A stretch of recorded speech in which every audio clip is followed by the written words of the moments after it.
प्रत्येक ठिकाणी अशा काही गोष्टी असतात आणि राजाभाऊंचा नंबर तिथे लागला नाही.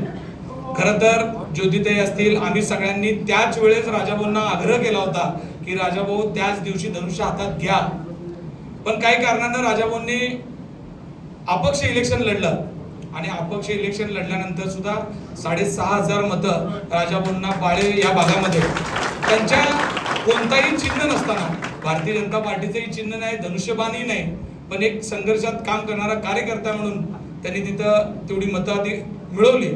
खरं तर राजाभाऊ सारख्या कार्यकर्त्याला न्याय मिळणं अपेक्षित आहे, पण तुम्हाला सगळ्यांना माहीत आहे जिथं कुणाला अडचण असते त्याचा एकच मार्ग असते आदरणीय एकनाथजी शिंदे साहेब. आणि आता खऱ्या अर्थानं राजाभाऊ तुम्ही शिवसेनेची साथ धरून येणाऱ्या काळामध्ये काम करायचं ठरवलेलं आणि तुमची ही प्रवेशाची प्रक्रिया स्वतः सन्माननीय खासदार धैर्यशील माने साहेबांच्या घरी बैठक होऊन ही ठरलेली प्रक्रिया आहे.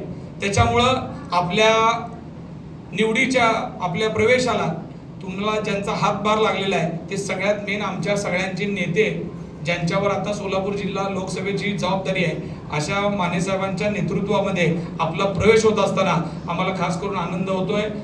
तुमच्या माध्यमातून अनेक मुलं, अनेक शिवसैनिक असतील, आमच्या महिला भगिनी इथं आलेले आहेत. आपलं संघटन चांगलं आहे. निस्तर साहेब बाळे भागातच त्यांचं संघटन आहे असं नाही, तर यांनी पूर्वी पाणीवेस भागात त्यांचा वावर होता, तिथून ते तिकडे बाळामध्ये गेले आणि संपूर्ण शहरामध्ये त्यांचं नेटवर्किंग आहे, त्यांचे कार्यकर्ते. त्याच्यामुळं राजाभाऊंना नुसतं बाळ्यामध्येच आपण सीमित ठेवू नये असं माझं वैयक्तिक मत आहे, कारण मी पण राजकारणाचं काम करतो, त्यांना बघतो. तर सोलापूरच्या हद्दवाड भागात सुद्धा जिथं जिथं कुठं अडचणी असतात तिथं राजाभाऊ आपल्याला काम करत असताना शिवजयंती असू द्या, डॉक्टर बाबासाहेब आंबेडकर जयंती असू द्या किंवा वेगवेगळ्या माध्यमातून लोकांच्या अडचणीला येत असतात. महापालिकेमध्ये सगळ्यात जास्त मोर्चा आणणारा नेता कुठला असेल तर राजाभाऊ आहे, कारण अनेकदा राजाभाऊंनी पाण्याच्या विषयी आंदोलन केलेले, कचऱ्याच्या विषयी आंदोलन केलेले, आम्ही सगळेजण त्याचे साक्षीदार आहे. ठीक आहे राजाभाऊ, एखाद्या काळात पडता काळ असतंय, पण सगळे दिवस सारखे नसतात. येणारे दिवस आदरणीय शिंदे साहेबांच्या नेतृत्वात, माने साहेबांच्या, ज्योतिताईंच्या नेतृत्वात आपले नक्कीच चांगले येतील हा ठाम मला विश्वास आहे. कारण आदरणीय श्रीकांत दादा कायम अशा लोकांना उडकून काढा की ज्यांच्याकडे कुणाचं लक्ष नाही, अशा लोकांना उडकून काढा आणि ताकद द्या, हे वारंवार सांगत असताना आज आपला हा प्रवेश खूप चांगल्या मुहूर्तावर होता असं मनाला वावगं होत नाही. मी खासदार साहेबांना अशी विनंती करतो की पहिला दोघांनी त्यांचा प्रवेश घ्यावा आणि त्यानंतर मग आपली मनोगत आपण घेऊया. शिवाजी महाराज, घटनेचे शिल्पकार डॉक्टर बाबासाहेब आंबेडकर, लोकशाहीर रामराव साठे, महात्मा ज्योतिबा फुले, महात्मा बसवेश्वर, राजमाता अहिल्यादेवी, सर्व महापुरुषांना वंदन करून हिंदू हृदय सम्राट माननीय बाळासाहेब ठाकरे व धर्मवीर आनंदी घे व आपल्या सर्वांचा अनाथाचा नाथ म्हणून ज्या महाराष्ट्रात ज्यांची प्रतिमा आहे असे आपले लोकप्रिय एकनाथजी शिंदेसाहेब, श्रीकांतजी शिंदेसाहेब, तसेच आपल्या सोलापूर जिल्ह्याचे संप्रमुख धैर्यशील भैया माने साहेब, तसेच आपल्या नूतन खासदार ज्योतिताई वाघमारे, आमचे सहकारी अमोलबाबू शिंदे, मनीषजी काळजे व नाना साठे, सर्वांनी ह्या लोकांनी आणि आमचे सहकारी मित्र प्रकाशभाऊ वाटड या सर्वांनी मला सहकार्य केलं. आणि तसेच आमचे मित्र फिरेशन साठे ह्या लोकांनी सहकार्य केलं. तर मुंबईत आम्ही सहज कामांवरती गेलो होतो. तानवडे साहेब होते, तो मी आमदार विजयकुमार देशमुखवरून बसलो होतो. तानवडे म्हणले चला जरा सेनाभवनात जाऊन काम आहे म्हणले. म्हटलं मी कशाला येऊ, काय काम आहे माझं. मग मला सहज म्हटलं, मी गेल्यानंतर आमची भेट झाली. त्या तिथं सिद्धरामण्णा मेत्रे ताई ते सगळे तिथं होते, साठे साहेब ते होते. मग बोलता बोलता म्हणले हा भाजपचा कार्यकर्त्याला सेनेत घ्या, असं जर आणण्यात झालं. असं करत करत आपली प्रक्रिया सुरू झाली. मग सर्वांनी सहकार्य केलं. तसं तर सोलापूरची पहिली शाखा वार्ड क्रमांक 58 पानवेस शाखाचा मी शिवसैनिक आहे. सोलापूरची पहिली शाखा 1985 ला त्या काळापासून मी काम करत होतो. माननीय आमदार कुमार देशमुख त्या भागात राहतात, माझ्या भागात राहतात. आम्ही आमचं लहानपण तिथंच गेलं होतं. कालांतराने जेव्हा भाजप सेना होती झाली, पहिल्यांदा लिंगराज वल्ल्यासाहेब उभारल्यानंतर आम्ही प्रचारात सेना म्हणून आम्ही सगळे भावनेचे कार्यकर्ते काम करत गेलो. स्वर्गीय बाळासाहेब शिंदेने त्यांनी बी पूर्ण ह्या प्रभाग पश्चिम भागामध्ये शिवसेना दबदबा निर्माण केला होता.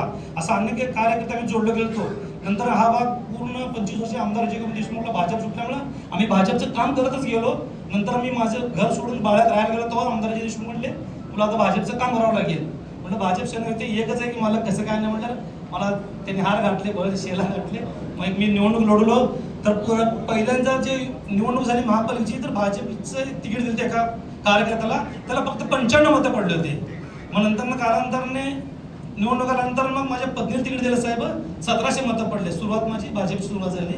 नंतर ओपन वाढ झाल्यानंतर मला 3600 मतं पडले होते. आणि कालच्या वर्गात काम करत असताना मालकांनी सगळं सहकार्य केले, भरपूर निधी दिला, विकास कामं करू शकलो. परंतु स्थानिक राजकारणामुळे माझा बळी गेला. त्याशी आमदार साहेबांची मातोश्रीचं निधन झालं. पालकमंत्र्यांनी माझं तिकीट कट केलं. हा देशमुखचा माणूसाहेब म्हणले. मग मी घरात बसलो होतो. आता जो आपल्याला राजकारण नको म्हणलं. मग कार्यकर्ते आमच्या सगळ्या महिला भगिनी जे साथ देतात नेहमी मला उभारून म्हणले आपण शोभारलो. आम्हाला बापू ते म्हणले होते की सेना तिकीट घ्या. तर माझं भाजप तिकीट फिक्स होतं. शेवटच्या मोमेंटला असा आमचा घात झाला. मग लोकांच्या घरात मी निवडून लढवलं. मग मला 5366 मतं पडले. 830 मताने मी माझा पराभव झाला. नंतर परत घरात बसल्यावर मग म्हणलं आपलं जे आपलं मूळ स्थान आहे तिथं जावं लागतं आपल्याला. म्हणलं मग आपण परत सहकारी आलो.